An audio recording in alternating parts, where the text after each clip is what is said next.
जननीं शारदां देवीं रामकृष्णं जगद्गुरुं पादपद्मे तयो श्रित्वा प्रणमामि मुहुर्मुहुः। नमः श्रीयतिराजाय विवेकानन्दसूरये सच्चित्सुखस्वरूपाय स्वामिने तापहारिणे। আজ এখানে যারা মঞ্চে এবং সামনে উপস্থিত আছেন, আমাদের সন্ন্যাসী মহারাজরা, গুরুজনরা, ব্রহ্মচারী ভাইরা, ভক্তবৃন্দ, সকলকে আমি আমার সশ্রদ্ধ প্রণাম, নমস্কার, শুভেচ্ছা, ভালোবাসা দিয়ে জানাচ্ছি। ঠাকুরমা স্বামীজি, রাজা মহারাজ, ঠাকুরের সব সন্তানদের প্রণাম জানাই এবং স্বামী শিবময়ানন্দজিকেও শ্রদ্ধাসহ প্রণাম জানাই। প্রথমে একটি কথা বলি, এই সাধু মহারাজদের জীবনী আলোচনা করে কি লাভ আছে। লং ফেলোর একটি কবিতা আছে, সাম অফ লাইফ, সেখানে উনি বলছেন, lives of great men remind us that we can make our life sublime, while departing leave behind us footprints on the sand of time.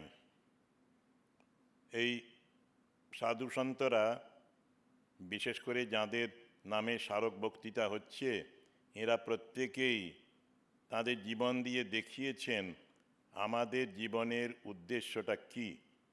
আমরা কত দূর নিজের জীবনটাকেও ওই রকম আদর্শে রূপ দিতে পারি এবং যাওয়ার সময় তারা তাদের পদচিহ্ন রেখে যান, যেটা আমরা অনুসরণ করে জীবনে চলতে পারি।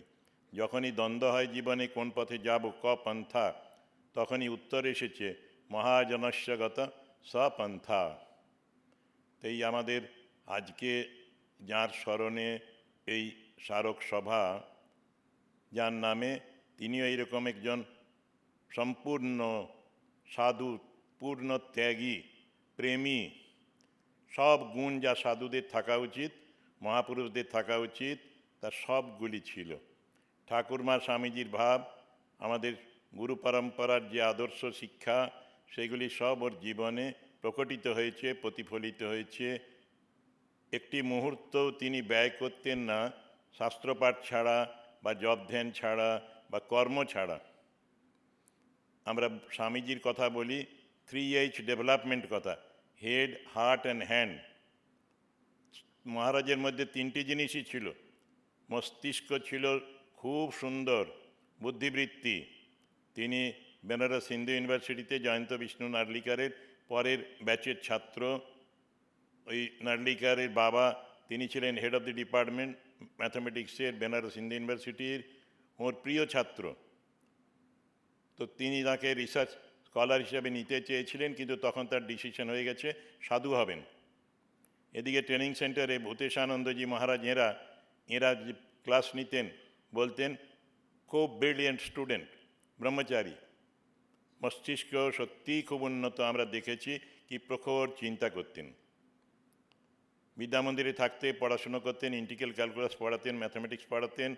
তো তিনি ফাদার গোরে বলে একজন খ্রিশ্চান ফাদার ছিলেন সেন্ট জেভিয়ার্সে, তাকে চিঠি দিতেন। আমি দেখলাম একটা খুব সুন্দর ঘটনা।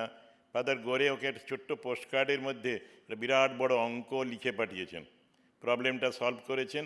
মহারাজ যে প্রবলেমটা পাঠিয়েছিলেন, এবং এত পরিষ্কার লেখা, সত্যি দেখার মতো, ছবির মতো একটা প্রশ্নের উত্তর দিয়েছেন। উনি দ্বিধা করেননি যে খ্রিশ্চান ফাদার, ওকে লিখব। কিন্তু কোনো সময় পরিচয় হয়েছিল, জানতেন যে উনি গণিত বিশেষজ্ঞ। সেই জন্যই যেখানে প্রবলেম আটকে যেত, ফাদার গোরের মতো লোককে উনি চিঠি দিতেন। এটা আসলে করতেন কেন? করতেন ভালোবাসা থেকেই। ছাত্রদের ভালোবাসতেন ওই পুত্রের মতো, সন্তানের মতো। পরে দীক্ষিত ভক্তদেরও দীক্ষার দিনে একজন কাঁদছেন, ভদ্রমহিলা, খুব ফুঁপিয়ে ফুঁপিয়ে কাঁদছেন দিনহাটায়। বলছেন কি হলো বাছা ভদ্রমহিলাকে? তখন তিনি বলছেন তার স্বামী মৃত্যুপথযাত্রী, যদি মহারাজ তাকে দয়া করে কৃপা করে একটু মন্ত্র দান করেন। মহারাজ রাজি হয়ে গেলেন এক কথায়, গিয়ে ওদের বাড়িতে দীক্ষা দিয়ে এলেন। মৃত্যুপথযাত্রীকে তার দেবত্ব বিকাশের পথে এগিয়ে দিয়ে এলেন। অল্প কয়েকদিন পরেই ভদ্রলোকের দেহত্যাগ হলো। কি প্রেম! ওই বলছিলাম তার বুদ্ধিবৃত্তি, তার সাথে তার হৃদয়বত্তা, সেকেন্ড এইচ। ড্রেনে নেমে ড্রেন পরিষ্কার করতেন এনএসএস ক্যাম্পে বা সারগাছিতে, ওই স্কুলের ছাত্রদের সাথে, শিক্ষকদের সাথে ড্রেনে পরিষ্কার করতেন। মলমূত্র ভর্তি ড্রেন, সেখানে আগে উনি নামতেন, সিদ্ধার্থ সর্দার, এবং কাজ করতেন পূজার মতো। Work and worship, work as worship, work is worship. কর্মটাই ছিল তাঁর পূজা। সব রকমের কর্ম, শাস্ত্রপাঠ সেটাও পূজা। আবার মন্দিরে বসে জগদ্ধাত্রী পুজো শেষবার যখন এলেন সারদাপীঠে, বহু সময় জপ করলেন, মাঝে একবার একটু প্রসাদ নিতে গেলেন। এই রকমের ঘটনা। আর বলা হয়েছে আগে তার জীবনটাই পুরো, ছোট বড় কেউ বাদ যায়নি তার ভালোবাসার।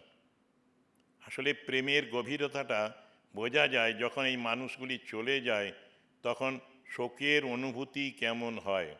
আমাদের সবাই খুব শোকগ্রস্ত হয়েছিলাম, এখনও চিন্তা করলে শোক হয়, দুঃখ হয় মহারাজের জন্যে। এত অল্প দিনে যেন চলে গেলেন, যদিও 86+ হয়েছিল এজ, কিন্তু সত্যি শোকের অনুভূতি আমাদের তার ওই প্রেমের বা ভালোবাসার গভীরতাটিকে বুঝিয়ে দেয়। এখনও কি ভালোবাসতেন, না বলে অনেক মানুষকে সাহায্য করেছেন নানাভাবে।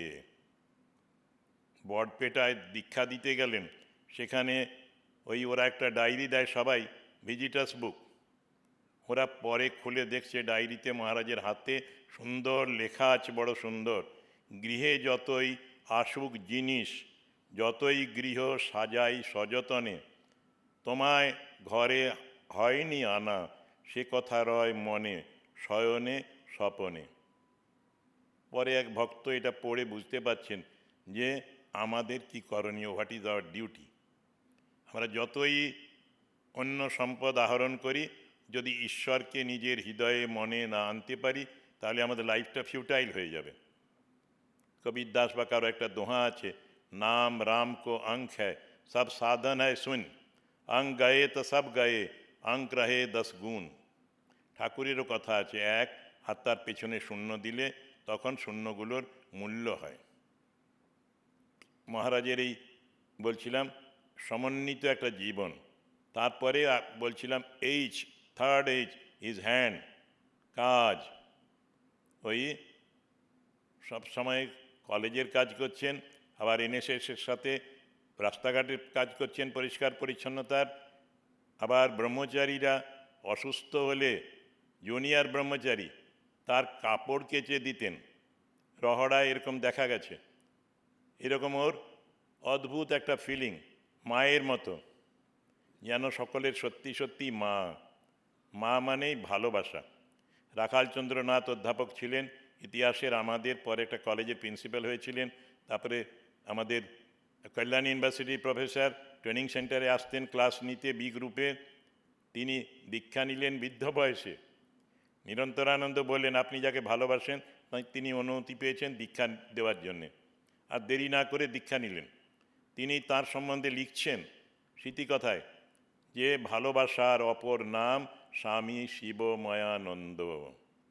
তিনি হলেন ভালোবাসার মূর্তি।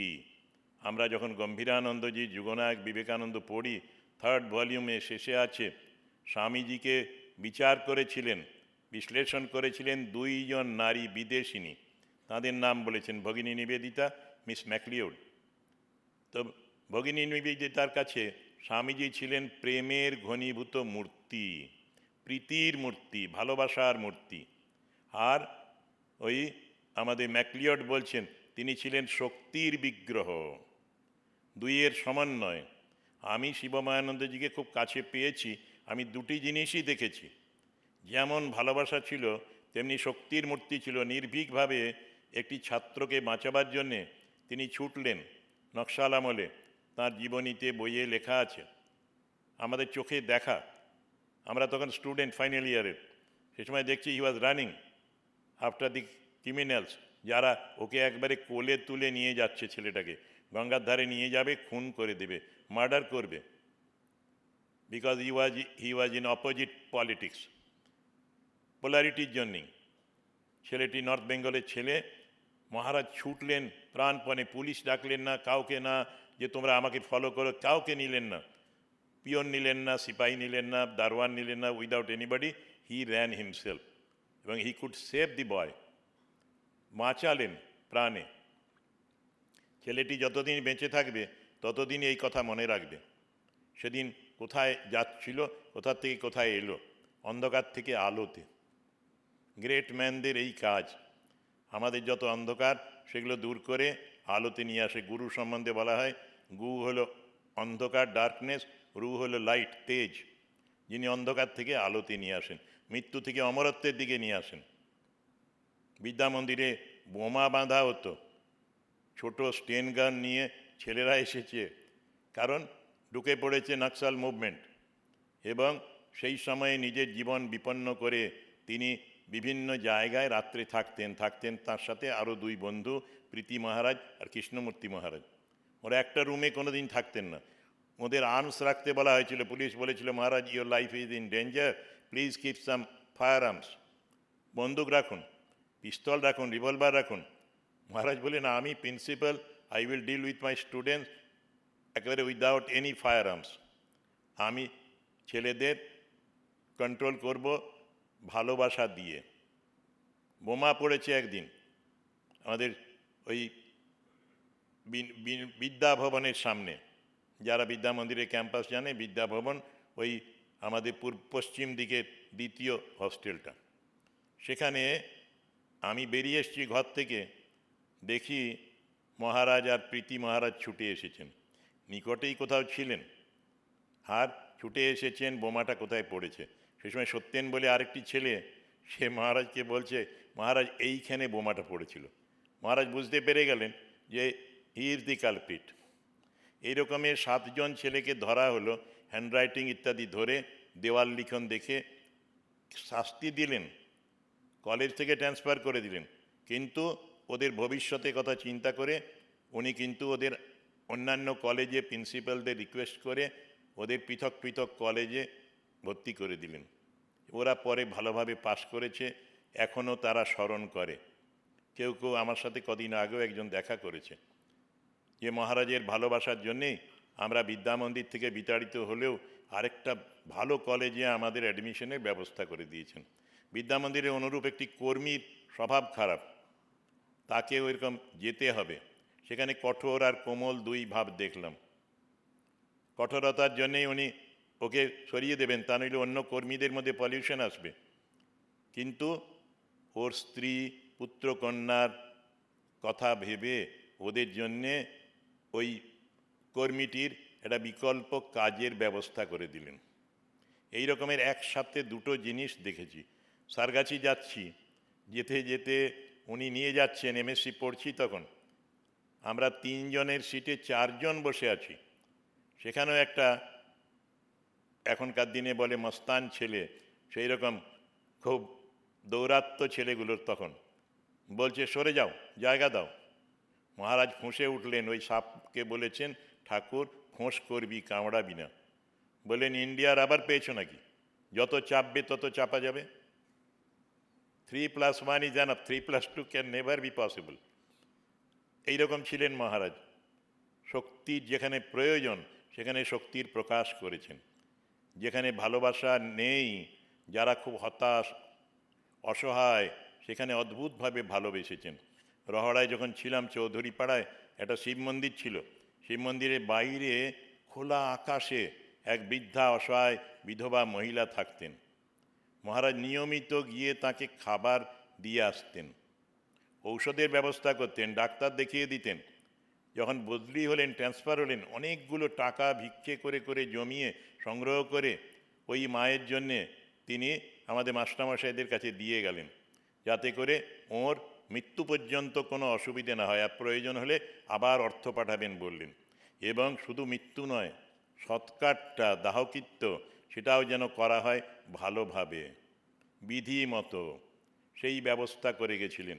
আমি নিজে তার সাক্ষী। এই রকমের কত যে ঘটনা দেখেছি। একদিন হঠাৎ একটা সব মহারাজদের ইন্টারনাল ফোন এলো ইন্টারকামে, Subhashchandra Bose speaking, please save me. মহারাজের ঘর থেকে ফোন এসেছে, who is this Subhashchandra Bose. Kulda Maharaj ছুটে গেলেন, পুতাত্মানন্দ ওনার নাম। কুলদা মহারাজ বিদ্যা মন্দিরের সুপারিনটেন্ডেন্ট ছিলেন, দীনেশানন্দ ছিলেন, রতীশ মহারাজ, সবাই ছুটে এলেন প্রিন্সিপাল মহারাজ ঘরের বাইরে। আমারও এই একই কামরায় একটা পার্টিশন ছিল, আমি একদিকে বসতাম ভাইস প্রিন্সিপাল, আর উনি প্রিন্সিপাল সামনের দিকে বসতেন। তো সেই সময়ে দেখা গেল ভেতরে রয়েছেন সুভাষচন্দ্র বোস।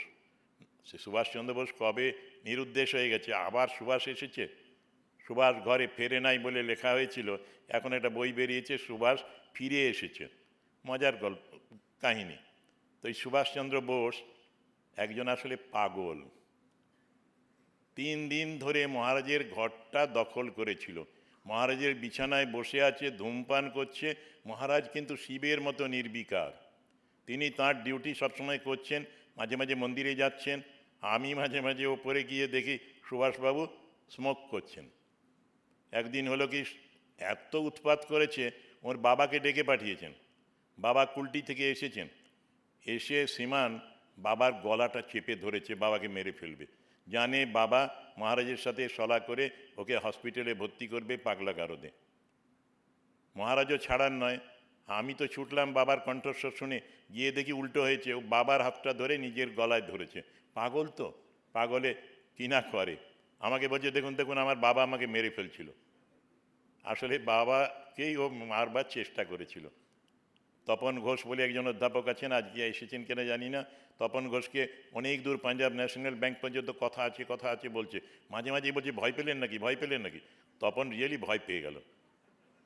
দেন হি ওয়াজ অ্যাফ্রেড। এতটা দূর ব্ল্যাঙ্ক ওয়াকিং করে যেতে যেতে তপনদা ভয় পেয়ে গেছেন। তারপরে রাত্রিবেলায় ফোন করেছে শিবময়ানন্দজিকে, মহারাজ আমি ফার্স্ট ক্লাস ওয়েটিং রুমে ওয়েট করছি আপনার জন্যে, আপনি প্লিজ আসুন, তা নইলে যাব না।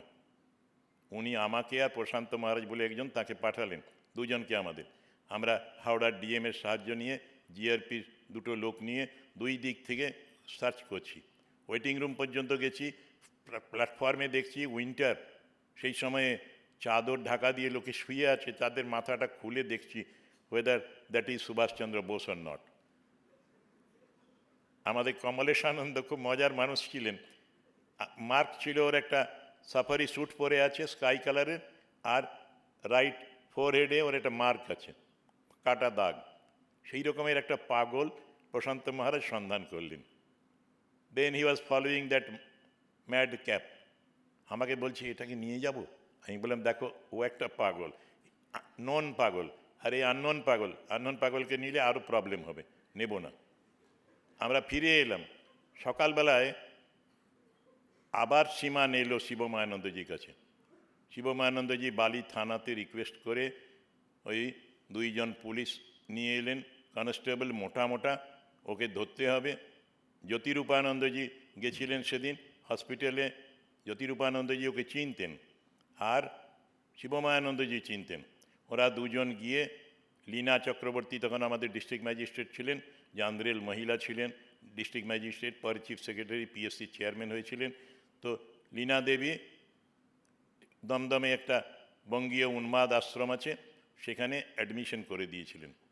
সে যাত্রায় চিকিৎসা করে সুভাষ ভদ্রলোক হয়ে গেল, মানে শান্ত হয়ে গেল, পাগলামি বন্ধ হলো। ডিপিএলে একটা স্টাডি সার্কেল করলো। Then he invited me, I went there, I talked, he fed me, arrange for my lunch and dinner, I stayed there for night. সেই সুভাষচন্দ্র বোস ম্যাড থেকে নর্মাল হলো মহারাজের ভালোবাসায়, মহারাজের মহারাজ 3 দিন 4 দিন ধরে কি পরিশ্রম করলেন। মহারাজ বলতেন, এরা কি করে আমার খবর পায়। মাঝে মাঝে ওর কাছে এরকম পাগল আসতো, লাইন দিয়ে যেন আসছে। মেদিনীপুরে একটা পাগল ছিল, ওর মাসোহারার ব্যবস্থা করেছিলেন।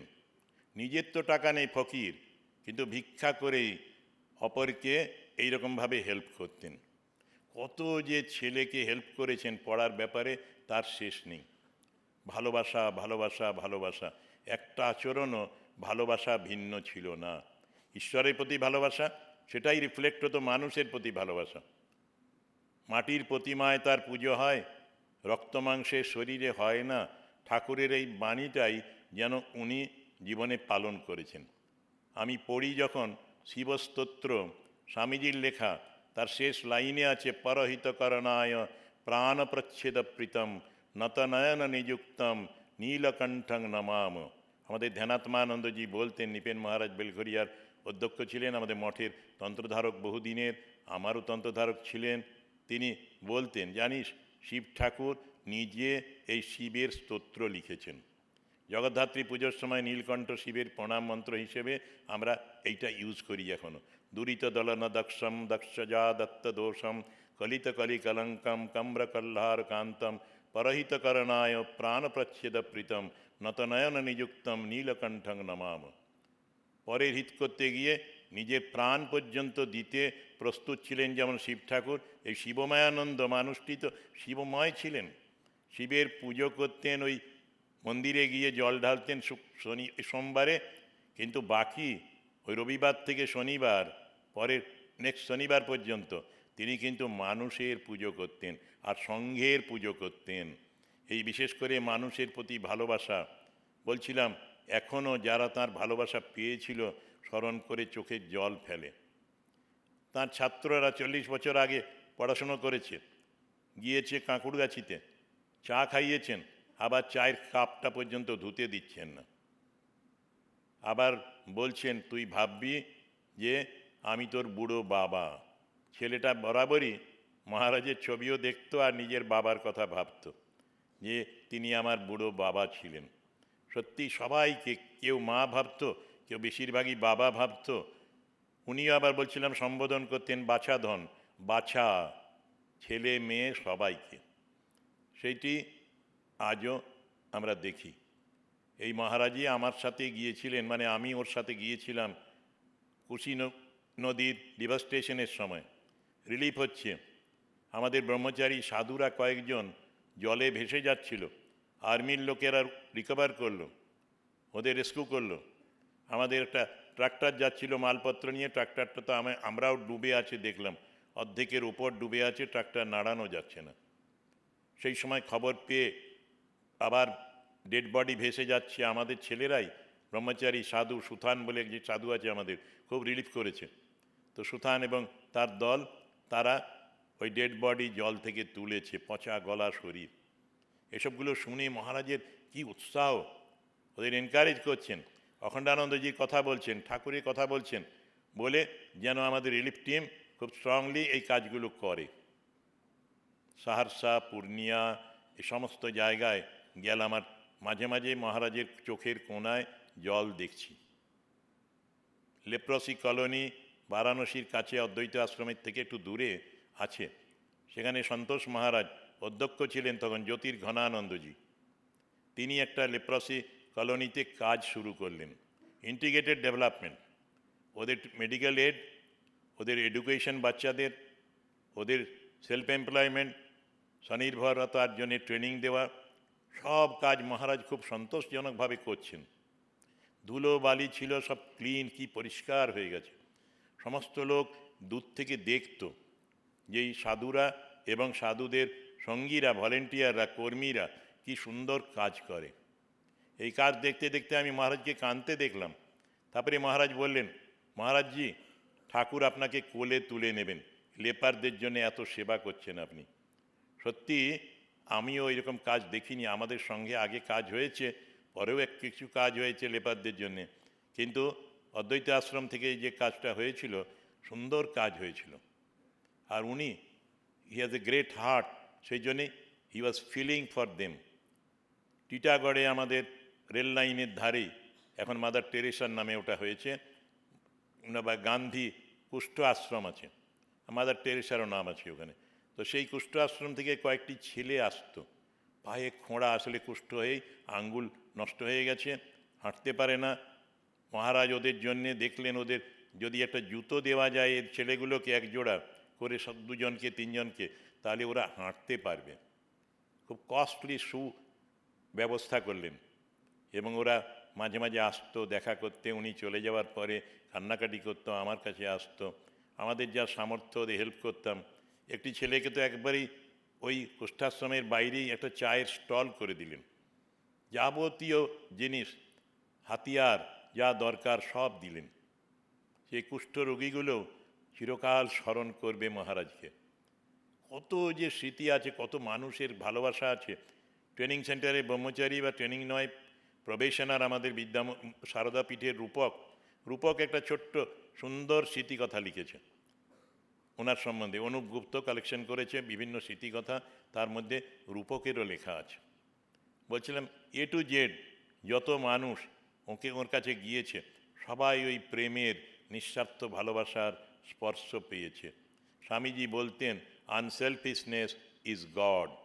এটা তো মানুষের মধ্যে ম্যানিফেস্টেশন না হলে অবতাররা করবেন, কিন্তু আমাদের মধ্যে ম্যানিফেস্টেড না হলে মানুষ কি করে শিখবে, বুঝবে? সেটা ঠাকুরই, তাঁর গুরু বিশুদ্ধানন্দজি, আরও সব অরূপানন্দজি, জ্ঞানদানন্দজি, অপূর্বানন্দজি, এদের সঙ্গ করার ফলে মহারাজের মধ্যেও এই পবিত্র ভাব পূর্ণমাত্রায় বিকশিত হয়েছে। এই সাধুরাও সবাই ছিলেন প্রেমিক, হাট ছিল সকলের, কিন্তু কাজের মধ্যে সুযোগ পেয়ে শিবমায়ানন্দজি এটাকে পূর্ণমাত্রায় বিকাশ করেছিলেন এবং এখনও উজ্জ্বল হয়ে আছেন আমাদের স্মৃতিপথে। চোখ বন্ধ করলেই ওর সেই কাজকর্মের কথা বুঝতে পারি, দেখতে পাই। কি ভালোবাসা আমাদের প্রতি। কাজ শেখাবেন বলে উনি নিজে সেন্ট জেভিয়ার্স অ্যারেঞ্জ করেছিল, আমাদের ন্যাশনাল লেভেলে একটা প্রিন্সিপালদের ট্রেনিং ক্যাম্প হলো। প্রায় 1 মাস ধরে, 3 উইকসের থেকে বেশি হি অ্যাটেন্ডেড দ্যাট ক্যাম্প। এবং আসার পরে যা মেটেরিয়াল পেয়েছিলেন ট্রেনিংয়ে, সবগুলো নিয়ে ফাইলে আমার সাথে বসে দেখাচ্ছেন। দেখো কি সুন্দর আমরা শিখিয়ে এসেছি, যাবৎ বাঁচি তাবৎ শিখি। তারপরে কিভাবে ইন্টারভিউ নিতে হবে, ছেলেদেরও যদি ইন্টারভিউ নিতে হয় কীভাবে নেবে, চাকরির ইন্টারভিউ কিভাবে নেবে। প্রথমেই কঠিন প্রশ্ন করবে না, প্রথমে হোমলি প্রশ্ন করবে, কোথা থেকে এসেছো, কখন যাত্রা করেছো, কিভাবে এলে। আস্তে আস্তে ও নিজে তোমাকে বন্ধু মনে করবে, তারপরে ওর থেকে এক্সট্রাক্ট করে নেবে ওর যা সম্পদ আছে। ওর জ্ঞানটা জানার চেষ্টা করতে হলে প্রথমেই যদি নেগেটিভ কথা বলো, নেগেটিভ অ্যাকশন নাও, তাহলে হবে না। এরকম কত কাজে যে সাহায্য করেছেন আমাদের দেবরাজানন্দজির অভিজ্ঞতা আছে। যখন দেবরাজানন্দজি ওর কাছে চার্জ নেবেন, ড্রয়ারে পেলেন একটা নোট, আমি কিভাবে কাজ করেছি, সমস্ত কিভাবে উনি কাজ করেছেন বিভিন্ন ক্ষেত্রে হেডমাস্টার হিসেবে, সেগুলো নোট করে রেখেছেন। উনি বলছেন যে বোধহয় আমারই জন্যে রেখে গেছেন, আমার কাজের জন্যে গাইডেন্স হবে একটা। এও অন্তর থেকেই ভালোবেসেই এটা করেছেন। সবটা অ্যাকশন ছিল ভালোবাসায় ভরা। এই রকমের একটি মানুষ আমরা পেয়েছি, দেখেছি। তো বলছিলাম এরকমের অনেক কাহিনী আছে। বিদ্যা মন্দিরে ওই রকমের ছেলেদের কিছু হলে, তাদের পেরেন্টসদের কিছু হলে তিনি এগিয়ে আসতেন এবং তাদের হেল্প করতেন নানাভাবে। কোভিডের সময় কত পেশেন্টকে যে ভর্তি করে দিয়েছেন বিভিন্ন জায়গায়, আমাদেরও ফোন করতেন, পারবে তুমি?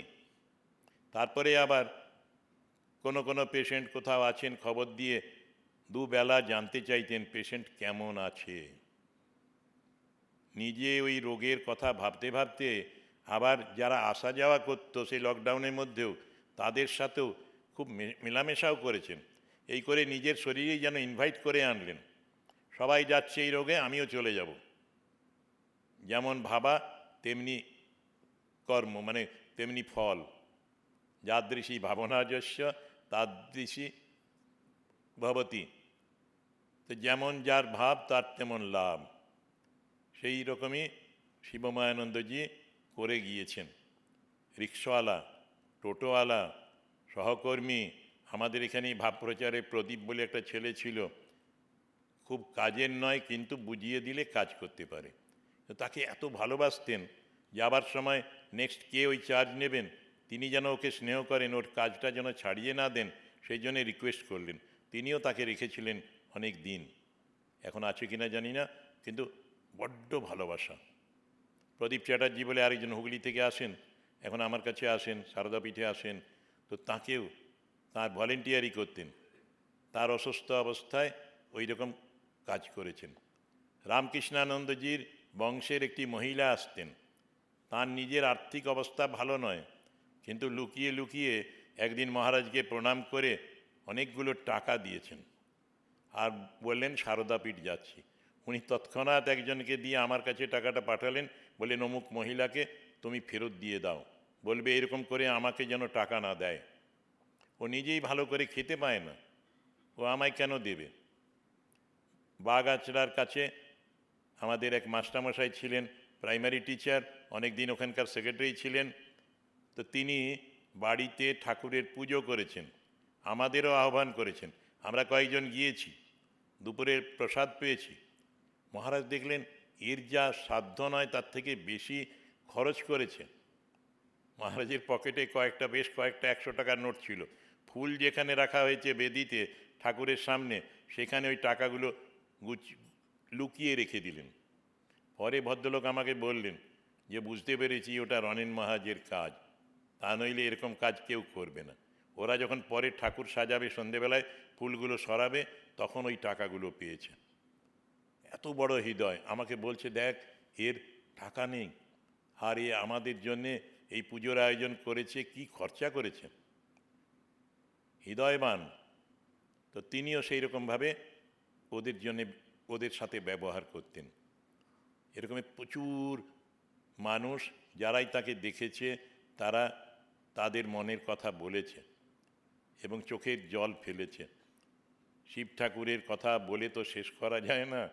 ওই অসিতগিরি সমং শ্যাৎকজ্জলং সিন্ধুপাত্রে সুরতরুবর শাখা লেখনী পত্রমূর্বি লিখতি যদি গীত্বা শারদা সর্বকালম তদপি তব গুণানাম ঈশ পারম ন জাতি।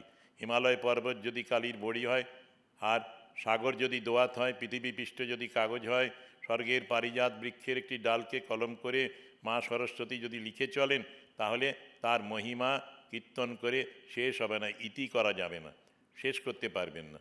মহিম্নম পারম তে ন জাতি তব তত্ত্বম ন জানামি কীদৃশোসি মহেশ্বর যাদৃশোসি মহাদেব তাদৃশায় নমো নম। তিনি আমার গুরুর মতোই ছিলেন, শিক্ষক মানেই তো গুরু, পড়িয়েছেন আর ভালোবেসেছেন। একদিন আমার খুব মন খারাপ হলো, কিংকর্তব্য বিমূঢ় হয়ে গেছি, কি করব ঠিক করতে পারছি না, চলে যাব কি না ভাবছি। এমন সময় মহারাজ আমার মুখ দেখে বুঝতে পেরেছেন, উনি আমাকে একটা বিখ্যাত বই জনাথন লিভিংস্টন সিগাল বইটা এনে দিলেন, রিচার্ড ব্যাকের লেখা, বললেন ভাই তুমি এটা পড়ো, শান্তি পাবে। সত্যি এক নাগাড়ে পড়ে ফেললাম, 2 ঘন্টার লাগলো বইটা পুরো শেষ করতে, এবং আমার ডিসিশন ভুল ছিল সেটা আমি বুঝতে পারলাম, এবং আই কারেক্টেড মাইসেলফ। আমি আবার টার্ন করে ফিরে এলাম যেন মনের জগতে। শুধু ভালোবাসা, ভালোবাসতেন বলেই আমার দিকে তাকিয়েছেন, নজর দিয়েছেন, এবং আমার বিমর্ষ ভাব দেখে ওই শান্তির জন্যে বইটি পড়তে দিলেন। অনেক ভালো বই আছে যে বইগুলো থেকেও ওই রকমভাবে কিছু শেখা যায়। ওটা অ্যালিগোরিক একটা স্টোরি, অপূর্ব, যারা স্পিরিচুয়াল সিকার, ভক্ত, ব্রহ্মচারী, সাধু সকলেরই পাঠ্য। ওনার খুব প্রিয় ছিল বইটা, তো উনি সেই জন্যেই ও বইটা পড়ে তিনিও পেয়েছেন ভালো রেজাল্ট, সেই জন্য আমাকে পড়তে দিয়েছিলেন। উনি ইংরেজি শেখাচ্ছেন, একজন নোট করেছে যে আমাকে 2টো ইংরেজি শিখিয়েছিলেন, money begets money but no peace of mind. টাকায় টাকা হয় কিন্তু মানসিক শান্তি হয় না। তারপরেও আরেকটা ইংরেজি ট্রান্সলেশন শিখিয়েছিলেন, one should not abuse one's wealth. কারো নিজের কোনো সম্পদ নষ্ট করা উচিত নয়। ঠাকুর বলতেন না, মানুষ তো মানুষ, যে টাকার সদ্ব্যবহার করে সেই মানুষ। এরকমই একটা কথা বলতে চেয়েছেন ট্রান্সলেশনে, ওই রকমই কারো সম্পদ বিনষ্ট করা উচিত নয়, নিজের সম্পদ হোক অপরের সম্পদ হোক। আর টাকায় টাকা হয় কিন্তু মানসিক শান্তি হয় না। ওয়ান্স আই ওয়েন্ট টু আমেরিকায় গিয়েছি, সেন্ট লুইয়ে আমাকে চেতনানন্দজি মহারাজ একটা বিগ বাজার দেখাতে নিয়ে গেলেন। বলেন, this is a big form of our grocer shop. মুদিখানার একটা বড় সংস্করণ হলো এই Big Bazaar. Here 24,000 separate items are available. প্রত্যেকটি আলাদা আলাদা, 24,000 বিষয়। But there is something not to be procured from here, you will not get, that is mental peace. এখানে 24,000 জিনিস পাবে, কিন্তু একটা জিনিস পাবে না, সেটা হলো মানসিক শান্তি। সেই জন্যে ঈশ্বরের কাছে যেতে হবে, ভগবানের চিন্তা করতে হবে। শিবময়ানন্দজিও আমাদের এই রকমই শিক্ষা দিয়েছিলেন। পড়াশুনো করো, ভালো ছেলে হও, ভালো মানুষ হও, মানুষের জন্য কাজ করো, যেটা উনি করে গেছেন, আর বেশি বলতে হয় না। আসলে ওকে দেখে যারা ওর ভালো ছাত্র, তারা শিখবে যে শিবময়ানন্দজি যেমন করে এই যে আমরা বক্তৃতা দিচ্ছি বা ওর স্মৃতিকথা ছাপানো হচ্ছে, ওর লাইফ তৈরি হয়েছে, এর একটাই উদ্দেশ্য, টার্গেট, যে ওর সঙ্গ যারা করেছে বা ভবিষ্যতে যারা পড়ে সঙ্গ করবে, তারা তাদের লাইফটাকে এই দিকগুলো বিকাশ করার চেষ্টা করবে। এইরকমই মহারাজের কথা, আর বেশি বলতে চাই না। সকলকে ধৈর্য ধরে শোনার জন্যে আন্তরিক ধন্যবাদ, শুভেচ্ছা, কৃতজ্ঞতা জানাই। আর আয়োজক আমাদের জ্ঞানব্রতানন্দজি, তার টিম, তাদেরও আন্তরিকভাবে শুভেচ্ছা দিয়ে জানাচ্ছি। বলছিলাম, মহারাজের কথা বলে তো শেষ করতে পারবো না। ওই প্রণাম করে শ্রদ্ধা জানালে আর মহারাজের যে বাক্য বা যে শিক্ষা, সেটা অল্পও যদি আমরা অনুসরণ করতে পারি, আমাদের নিজেদের জীবনটা ধন্য হয়ে যাবে, সফল হবে। যে জন্যে মানুষ জন্ম হয়েছে। দুর্লভম ত্রয়মে বৈতৎ দেবানুগ্রহ হেতুকম মনুষ্যত্বং মুমুক্ষুত্বম মহাপুরুষ সংস্রব। আমরা অনেক মহাপুরুষের সঙ্গ পেয়েছি, যারা বেলুড় মঠে পড়েছি বিদ্যা মন্দিরে, এবং বেলুড় মঠে বাস করার সুযোগ হচ্ছে। এই আমাদের সময় এরা সব জ্যোতিষ্কের মতো ছিলেন। এদের কাছ থেকে আমরা অনেক কিছু শেখার জিনিস পেয়েছি। সেইটি এদের জীবন থেকে একটু শিখলে বা অনুসরণ করলে আমরা সবাই উপকৃত হব। আজকেও যারা শুনছে বা পরে শুনবে, অনলাইনে কেউ যদি শোনে, সত্যিই শিবময়ানন্দজির লাইফ একটা এক্সাম্পলারি লাইফ। এখনকার দিনের সুলেখক, খুব ম্যানেজমেন্টের গুরু, তিনি বলছেন, একটা বই লিখেছেন, who will cry when you die. তুলসীদাসের কথা মতো, যে তুমি যখন ভবে এসেছিলে তখন তুমি কেঁদেছিলে, আর সবাই হেসেছিল, আনন্দ করেছিল। তুমি এমন কাজ করে যাও যে তুমি যেদিন যাবে, তুমি তখন হাসতে হাসতে যাবে আর অপরে কাঁদবে।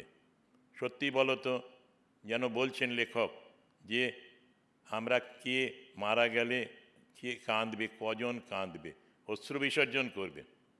এই রকম সাধুরা যখন চলে যায়, তখন সত্যি সাধু সাধু নয়, যারা সাধারণ মানুষ, ভক্ত, তারা প্রত্যেকেই জেনে অশ্রু বিসর্জন করেন।